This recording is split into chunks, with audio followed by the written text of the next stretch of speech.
और इसके बाद प्रधानमंत्री मीडिया को संबोधित भी करेंगे।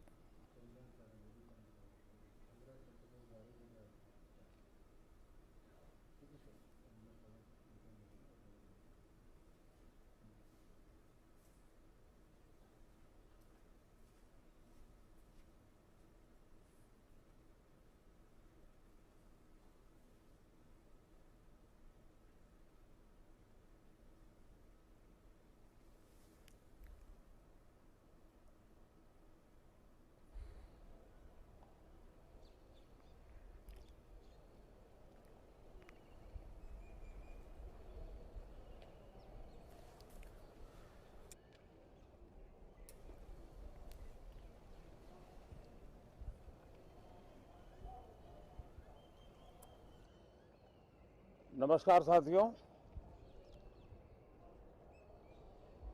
संसद का ये सत्र अत्यंत महत्वपूर्ण है।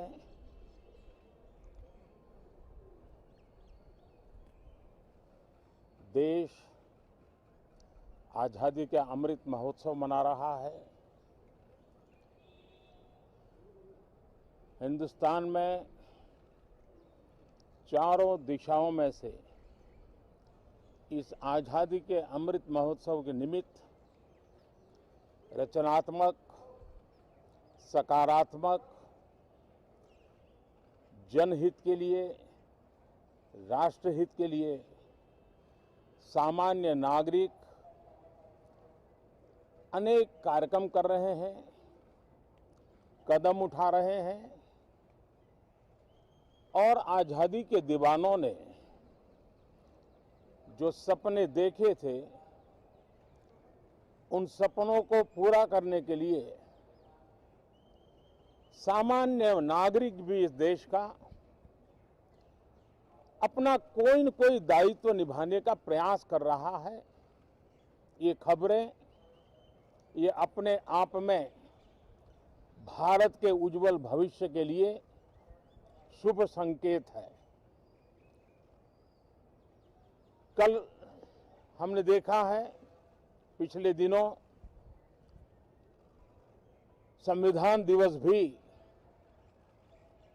नए संकल्प के साथ संविधान के स्पिरिट को चरितार्थ करने के लिए हर किसी के दायित्व के संबंध में पूरे देश ने एक संकल्प किया है। इन सब के परिप्रेक्ष्य में हम चाहेंगे, देश भी चाहेगा, देश का हर सामान्य नागरिक चाहेगा कि भारत का संसद का ये सत्र और आगे आने वाले भी सत्र आजादी के दीवानों की जो भावनाएं थी, जो स्पिरिट था, आजादी के अमृत महोत्सव का जो स्पिरिट है, उस स्पिरिट के अनुकूल संसद भी देश हित में चर्चाएं करे, देश की प्रगति के लिए रास्ते खोजे, देश की प्रगति के लिए नए उपाय खोजे और इसके लिए ये सत्र बहुत ही विचारों की समृद्धि वाला, दूरगामी प्रभाव पैदा करने वाले सकारात्मक निर्णयों वाला बने। मैं आशा करता हूं कि भविष्य में संसद को कैसा चलाया, कितना अच्छा कंट्रीब्यूशन किया, उस तराजू पे तोला जाए, न कि किसने कितना जोर लगा करके संसद के सत्र को रोक दिया। ये मानदंड नहीं हो सकता है। मानदंड ये होगा कि संसद में कितने घंटे काम हुआ, कितना सकारात्मक काम हुआ। हम चाहते हैं सरकार हर विषय पर चर्चा करने के लिए तैयार है, खुली चर्चा करने के लिए तैयार है। सरकार हर सवाल का जवाब देने के लिए तैयार है।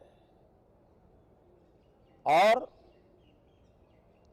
आजादी के अमृत महोत्सव में हम ये भी चाहेंगे कि संसद में सवाल भी हो, संसद में शांति भी हो। हम चाहते हैं संसद में सरकार के खिलाफ, सरकार की नीतियों के खिलाफ जितनी आवाज प्रखर होनी चाहिए हो, लेकिन संसद की गरिमा, स्पीकर की गरिमा, चेयर की गरिमा, इन सब के विषय में हम वो आचरण करें जो आने वाले दिनों में देश की युवा पीढ़ी को काम आए। पिछले सत्र के बाद कोरोना की विकट परिस्थिति में भी देश ने 100 करोड़ से अधिक डोजेज कोरोना वैक्सीन, और अब हम 150 करोड़ की तरफ तेजी से आगे बढ़ रहे हैं। नए वेरिएंट की खबरें भी हमें और सतर्क करती हैं और सजग करती हैं। मैं संसद के सभी साथियों को भी सतर्क रहने के लिए प्रार्थना करता हूं।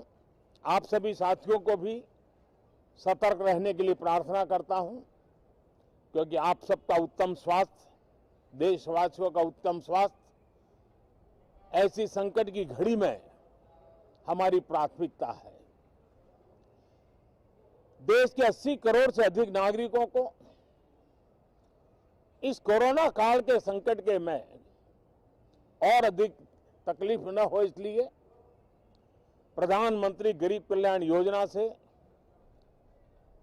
अनाज मुफ्त में देने की योजना चल रही है। अब इसे मार्च 2022 तक समय आगे कर दिया गया है।